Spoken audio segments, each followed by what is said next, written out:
అందరికీ నమస్కారం. రైతుల యొక్క ఆరాధ్య దైవం కేఎల్ రావు గారి జయంతి ఈరోజు 125వ జయంతి. ఎందుకంటే ఆయన రైతాంగానికి ఉపయోగపడేటటువంటి ప్రాజెక్టులు డిజైన్ చేసే విషయంలో దేశం మొత్తం మీద ఉన్నటువంటి ప్రాజెక్టులు అన్నిట్లో ఆయన కీలకమైనటువంటి పాత్ర. మరి అలాంటి మహానుభావుడు మన ప్రాంతానికి చెందినటువంటి వ్యక్తి కావడం కూడా మన అదృష్టం. ఈ సందర్భంలోనే జలహారతి అనేటువంటి ఒక పవిత్రమైనటువంటి కార్యక్రమాన్ని ఈరోజు మా ప్రియతమ ముఖ్యమంత్రి చంద్రబాబు నాయుడు గారు త్రివేణి సంగమం దగ్గర జరపడం అనేటువంటిది కూడా చూశాం. ఇంత పవిత్రమైనటువంటి దినంలో ఈరోజు మా కేంద్ర మంత్రి వర్యులు మరి మేము తర్వాత మా నాయకులందరూ కూడా జనసేన పార్టీ నుంచి పొరపాటు నాగేశ్వరరావు అందరూ కూడా మన గుంటూరు ఛానల్ యొక్క పనితీరు ఎలా ఉంటుంది ఏంటన్నటువంటిది ఈరోజు పరిశీలన చేయడం అనేది దీంట్లో ముఖ్య ఉద్దేశం. సో ఏదైతే జలహారతి అనేటువంటి కార్యక్రమంలో ఈరోజు ముఖ్యమంత్రి గారు సాక్షాత్తు గోదావరి కృష్ణా నది ప్రాంగణంలో ఒక శబ్దం చేశారు. 32,000 కోట్ల రూపాయలతో 33 ఇరిగేషన్ ప్రాజెక్టులు అక్రాస్ ది స్టేట్, మన కోస్టల్ కావచ్చు, నార్త్ ఇది కావచ్చు, రాయలసీమ కావచ్చు, అన్ని చోట్ల కూడా డేట్లు ఇచ్చారు.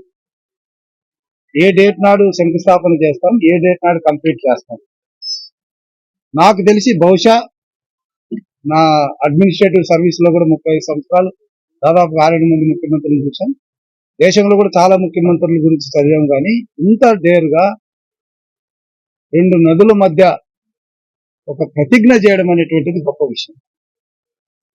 సో తప్పకుండా మా నియోజకవర్గం వరకు, పత్తిపాడు నియోజకవర్గం వరకు ఆగస్టు 26వ తేదీ నాడు ఏదైతే మోడర్నైజేషన్ ఉందో 369 కోట్ల రూపాయలతో దానికి శంకుస్థాపన వేస్తాం.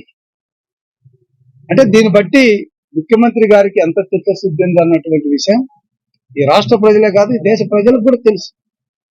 అయితే మాకు ఆశ్చర్యకరమైనటువంటి విషయం ఏంటంటే మా వైసీపీ నేత, ఆయన నీడలో ఉండేటటువంటి చిన్న చిన్న నేతలు, వీరభక్తులు అనొచ్చు, వాళ్ళకి అవగాహన ఉందో లేదో మాకు తెలియదు. ఇప్పుడు ఏదో మోసం అంటున్నారు, ఏం చేశారంటున్నారు. అరే వచ్చి చూడండి అయ్యా, కొద్ది పొలాల్లోకి వచ్చి లేదా మాతో పాటు వస్తే కొద్దిగా వైసీపీ నాయకులు వచ్చి ఇట్లాంటి అభివృద్ధి కార్యక్రమాల్లో మీరు కూడా చూడండి. పోనీ మా ఎదురుగా రావడానికి మీకు కాస్త సిగ్గు అనిపిస్తే మేము లేనప్పుడన్నా వచ్చి దొంగచాటుగా చూడండి, చూసి ఏం జరుగుతుందో గమనించండి.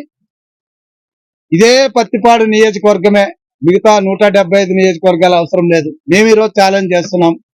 మీ 5 సంవత్సరాల వైసీపీ పాలనలో పత్తిపాడు నియోజకవర్గంలో ఏం చేశారో చెప్పండి. ఈ 2 సంవత్సరాలు కూటమి ప్రభుత్వంలో మా ప్రియతమ ముఖ్యమంత్రి నారా చంద్రబాబు నాయుడు గారి నేతృత్వంలో మా కేంద్ర మంత్రి సహకారంతో మేమేం చేశామో చర్చకు రెడీగా ఉన్నాం. సిద్ధమా? సిద్ధమైతే చెప్పండి. 2024 ఎలక్షన్ కు ముందు సిద్ధమని పోస్టర్లు వేశారుగా. ఇప్పుడేంటి? ఊరికే మాట్లాడితే ప్రజలు ఎవ్వరు అంగీకరించరు. జగన్మోహన్ రెడ్డి గారు ఇప్పుడైనా తెలుసుకోవాలి, ప్రజల్ని ఏదో మభ్యపెట్టాలని ఆలోచనలో మాట్లాడడం కాదు. రైతాంగాన్ని ఆదుకోవడానికి కానీ, రైతాంగానికి కావాల్సినటువంటి ఇరిగేషన్ ప్రాజెక్ట్ ఇచ్చే విషయంలో కానీ, వాటిని కంప్లీట్ చేసే విషయంలో కానీ, అన్ని విషయాల్లో కూడా నారా చంద్రబాబు నాయుడు గారితో ఎవరు సరిపోరు. ఈరోజు ప్రపంచం మొత్తమే తీవ్రతతో ఉంది ఎలీనోనో. కానీ